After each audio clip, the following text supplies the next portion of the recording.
जय श्री कृष्णा, जय श्री राम, जय गौ माता, जय राधे श्याम। इस वीडियो में हम चर्चा कर रहे हैं और आप सुनकर के अचंभित हो जाएंगे, तुलादान की है कितनी बड़ी महिमा अपने आप में। तुलादान क्यों किया जाता है और तुलादान कब से आरंभ हुआ। सबसे पहले तो मैं आपको यह बोल दूं कि तुलादान एक जीवन का श्रेष्ठ कर्म है। तुलादान विशेष रूप से दीर्घ आयु के लिए, लंबी आयु के लिए और आरोग्यता के लिए किया जाता है। यदि दवाई फायदा नहीं कर रही है, कोई बीमारी है, दिक्कत है, परेशानी है, जन्मपत्री में ये कह दिया है कि इनकी अल्पायु का योग बन रहा है, कोई योग बन रहा है, तो उस व्यक्ति स्त्री पुरुष के वजन को तौला जाता है अन्न के द्वारा और विविध वस्तुओं के द्वारा उसको तौला जाता है। और वो जो अन्न अनाज जो होता है उसको किसी धर्म सत्कर्म में, गौ माता के काम में, दीन दुखियारों के लिए उसको समर्पित कर दिया जाता है। तो आइए इस तुलादान की महिमा को हम समझते हैं। ब्राह्मण पौराणिक मंत्रों के द्वारा तुलादान जिनका हो रहा है उनके माथे पर चंदन रोली तिलक लगा करके वेदोक्त मंत्र बोल करके ये तुलादान कराते हैं। तुलादान में बिल्कुल धुले हुए वस्त्रों को पहना जाता है। आइए, तुलादान यानी तराजू के रूप में उसमें भगवान विष्णु का ही स्मरण किया जाता है और पलड़े में एक तरफ जिसका तुलादान होता है उन्हें बिठा दिया जाता है और दूसरे तरफ जिस चीज से तुलादान हो रहा है उसमें जिस चीज से भी है, जैसे मान लिया जाए सप्तधानों से, अनाज से है, तो वहां पर वो अनाज रख दिया जाता है। यह तुलादान विधाता ब्रह्मा जी ने सबसे पहले किया। ब्रह्मा जी ने जब ये तुलादान किया तो तीर्थों को तौला। तराजू के एक पलड़े में ब्रह्मा जी ने जितने भी तीर्थ थे वो सब रख लिए और दूसरे पलड़े में उसमें श्री प्रयागराज को रखा। लेकिन प्रयागराज इतने गरु, इतने भारी हो गए कि वो पलड़ा इतना भारी हो गया कि जमीन से उठ ही नहीं रहा था। तो विधाता ब्रह्मा जी ने कहा कि संपूर्ण तीर्थों के राजा श्री प्रयागराज होंगे। सभी तीर्थों में स्नान करके, दान पुण्य करके जो पुण्य प्राप्त होगा, एक श्री प्रयाग में पहुंच करके उतने फल की प्राप्ति होगी, ऐसा विधाता ब्रह्मा जी ने ऐसा बोला। उसके तत्पश्चात और फिर तुलादान हुआ, उसमें श्रीमद् भागवत जी का तुलादान हुआ। विधाता ब्रह्मा जी ने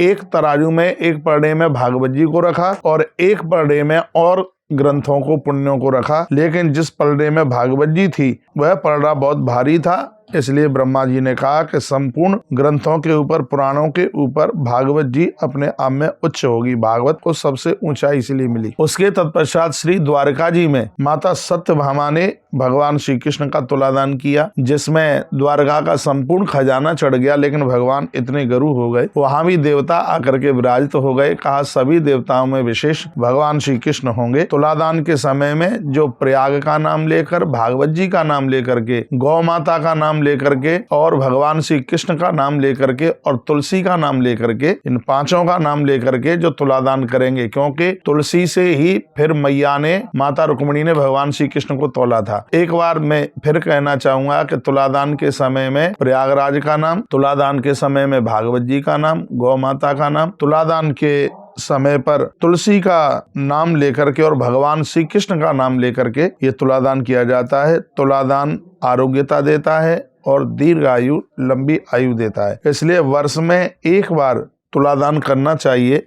साल में एक बार मैं भी अपना तुलादान करता हूँ, अपना वजन करवाता हूँ और उसका जो अन्न अनाज होता है उसको मैं गौ माता की सेवा में लगाता हूँ। इसलिए ये तुलादान की इतनी बड़ी महिमा है। ये उम्र बढ़ाती है, ये आयु बढ़ाती है, इसलिए सभी को तुलादान करना ही चाहिए। नकारात्मक सोच समाप्त होती है।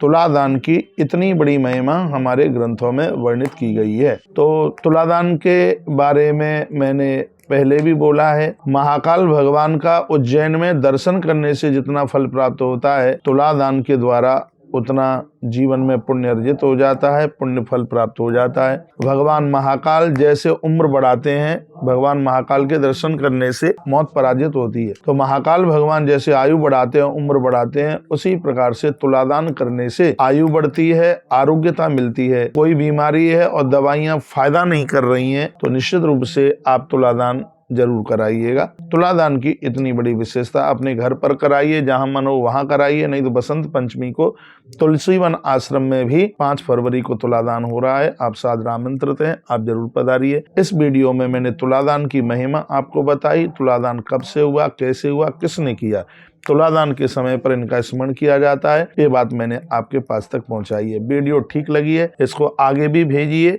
और वीडियो को लाइक, सब्सक्राइब करना ना भूलें।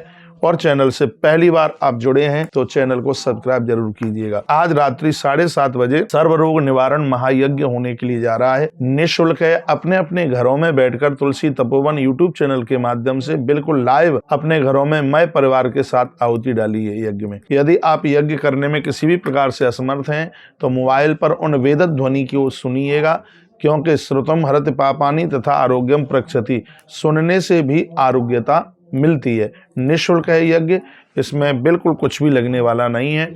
इस यज्ञ में सामग्री क्या क्या चाहिएगी, तुलसी तपोवन यूट्यूब चैनल में उसकी भी एक वीडियो डाल दी गई है और आज ही 7 बजे से पहले उस सामग्री को आप तैयार करके हमारे साथ रात्रि को 7:30 बजे आप यज्ञ में जरूर भाग लीजिए। जय श्री कृष्णा, जय सिया राम, जय गौ माता, जय राधे श्याम।